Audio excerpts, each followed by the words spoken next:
White hat SEO. అంటే ఎస్ఈఓలోకి వచ్చేసరికి కొన్ని టైప్స్ ఉంటాయి. ఎస్ఈఓ వైట్ హ్యాట్ అంటే ఏంటి, బ్లాక్ హ్యాట్ అంటే ఏంటి అంటే ముందుగా మనం వైట్ హ్యాట్ అంటే మనకి ఎథికల్ హ్యాకర్ గుర్తు రావాలి. What is ethical hacker?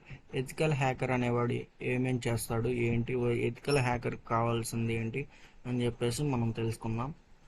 మనం ఏదైనా సరే మన వెబ్సైట్కి అయినా సరే వైట్ హ్యాట్ హ్యాకింగ్ అని, బ్లాక్ హ్యాట్ హ్యాకింగ్ అని, ఎస్ఈఓస్ అని చెప్పేసి ఉంటాయి. గూగుల్ అనేది కొన్ని స్టెప్స్ని ఫాలో అవుతేనే ఇది వైట్ హ్యాట్ హ్యాక్ ఎస్ఈఓ కిందకు వస్తుంది. ఇది మనం గూగుల్ గైడ్ లైన్స్కి ఎప్పుడైతే అగనెస్ట్గా చేస్తామో అది బ్లాక్ హ్యాట్ ఎస్ఈఓ కిందకు వస్తుంది.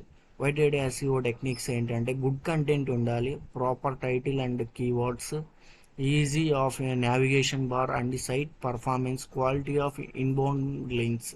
అంటే ఏదైనా సరే ఈ లింక్స్ అంటే గుడ్ కంటెంట్ అంటే మీకు తెలిసిందే, ఏదైనా మనం తీసుకున్న టాపిక్లో మంచి కంటెంట్ ఉండాలి. మరియు ప్రాపర్ టైటిల్ అండ్ మనం ఏదైనా సరే వైట్ హ్యాట్ ఎస్ఈఓ టెక్నిక్స్ అని చెప్పేసి టైటిల్, ఇట్లా కీవర్డ్స్ అంటే SEO, white hat SEO, black hat SEO అని చెప్పేసి ఇలాంటి కీవర్డ్స్ యూస్ చేసుకోవాలి. ఈజీ టు నావిగేషన్ బార్ అనేది యూస్ చేసుకోవాలి వెబ్సైట్కి. సైట్ పర్ఫార్మెన్స్ అనేది చాలా స్పీడ్గా ఉండాలి.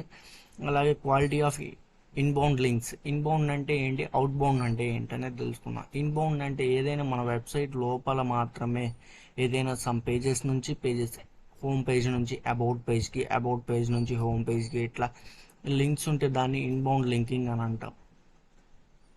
అదే కానీ అవుట్ బౌండ్ లింక్ అంటే ఏంటి, మన పేజెస్ నుంచి ఫర్ ఎగ్జాంపుల్ యూట్యూబ్లోకి కానీ, ఫర్ ఎగ్జాంపుల్ మన వెబ్సైట్లో నుంచి యూట్యూబ్లోకి రీడైరెక్ట్ చేసే వెబ్సైట్స్ ఏమైనా ఉంటాయి కదా లింక్స్, వాటిని అవుట్ బౌండింగ్ లింక్ అంటాం, ఎక్స్టర్నల్ లింక్స్ అని చెప్తాం.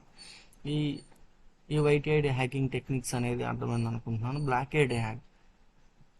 Hat SEO, black hat hacking అన్నా బ్లాక్ హ్యాట్ ఎస్ఈఓ అన్నా సరే, ఏదైనా సరే సమ్ పెయిడ్ లింక్స్ కానీ, హైడ్ అండ్ టెక్స్ట్ వెబ్సైట్స్ కానీ, ఆర్టికల్ స్పామింగ్ కానీ, క్లాకింగ్ కానీ, కీవర్డ్ స్టఫింగ్ కానీ, డూప్లికేటెడ్ కంటెంట్ కానీ, ఏదైనా సరే కంటెంట్ బ్లాక్ హ్యాట్ ఎస్ఈఓ కిందకు వస్తుంది. అంటే మనం ఏదైనా సరే ఎవరైనా చేసిన వెబ్సైట్ని మనం కాపీ చేసేసి, ఆ కాపీ చేసిన వెబ్సైట్ని మాత్రమే మనం మన వెబ్సైట్లో ప్రొడ్యూస్ చేసి సేమ్ కంటెంట్ అలాగే ఉంటే దాన్ని కాపీ రైటింగ్ అని అంటాం.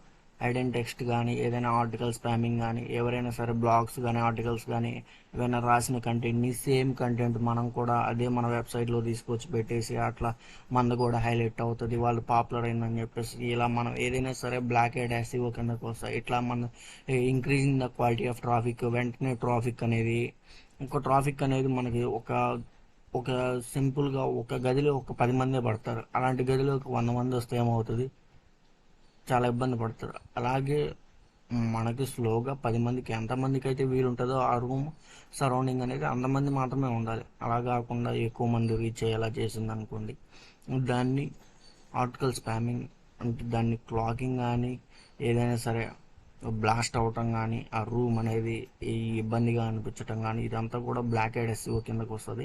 ఈ బ్లాక్ హ్యాట్ ఎస్ఈఓలోకి వచ్చేసరికి మెయిన్గా మనం తెలుసుకునేది కంటెంట్ అంటే ఏంటి.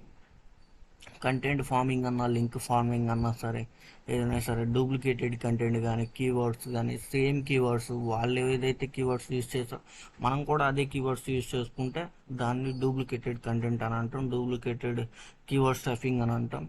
ఇట్లా బ్లాక్ హ్యాట్ ఎస్ఈఓ టెక్నిక్స్ అనమాట. బ్లాక్ హ్యాట్ ఎస్ఈఓకి సంబంధించి ఇలా మన వెబ్సైట్ అనేది బ్లాక్ హ్యాట్లో ఉండాలా, వైట్ హ్యాట్లో ఉండాలా? మనది వైట్ హ్యాట్లోనే ఉండాలి, ఎందుకంటే మనం ఎథికల్గానే చేయాలి. బ్లాక్ హ్యాట్ అంటే గూగుల్ గైడ్ లైన్స్ని మనం ఎగనెస్ట్గా చేసిన దాన్ని బ్లాక్ హ్యాట్ ఎస్ఈఓ అంటాం. గూగుల్కి ఇది చెప్పిన స్టెప్స్ గైడ్ లైన్స్ని దాని ప్రకారం చేసేదాన్నేమో వైట్ హ్యాట్ ఎస్ఈఓ అని అంటాం. ఈ వీడియో మీకు హెల్ప్ఫుల్గా ఉంటే లైక్ అండ్ సబ్స్క్రైబ్.